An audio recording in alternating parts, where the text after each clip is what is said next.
بسم اللہ الرحمن الرحیم۔ حضرت ابو ہریرہ رضی اللہ تعالی عنہ بیان کرتے ہیں، رسول اللہ صلی اللہ علیہ وآلہ وسلم نے فرمایا، جب مسلمان یا مومن بندہ وضو کرتا ہے اور وہ اپنا چہرہ دھوتا ہے تو آنکھوں کے دیکھنے سے ہونے والی تمام خطائیں پانی کے ساتھ یا پانی کے آخری قطرے کے ساتھ یا اس کے چہرے سے نکل جاتی ہے۔ بس جب وہ اپنے ہاتھ دھوتا ہے تو اس کے ہاتھوں سے جو خطائیں سرزد ہوتی ہے وہ پانی کے ساتھ یا پانی کے آخری قطرے کے ساتھ اس کے ہاتھوں سے نکل جاتی ہے۔ بس جب وہ اپنے پاؤں دھوتا ہے تو اس کے پاؤں سے جو خطائیں سرزد ہوتی ہے پانی کے ساتھ یا پانی کے آخری قطرے کے ساتھ اس کے پاؤں سے نکل جاتی ہے، حتیٰ کہ وہ گناہوں سے صاف ہو جاتا ہے۔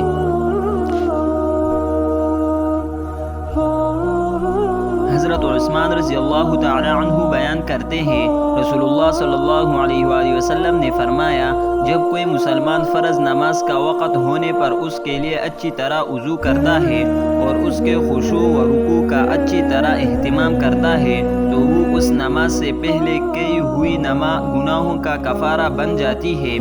بشرطے کہ کبیرہ گناہوں کا ارتکاب نہ ہو، اور یہ فرض نماز سے صغیرہ گناہ کا معاف ہو جانا ہمیشہ کے لیے ہے۔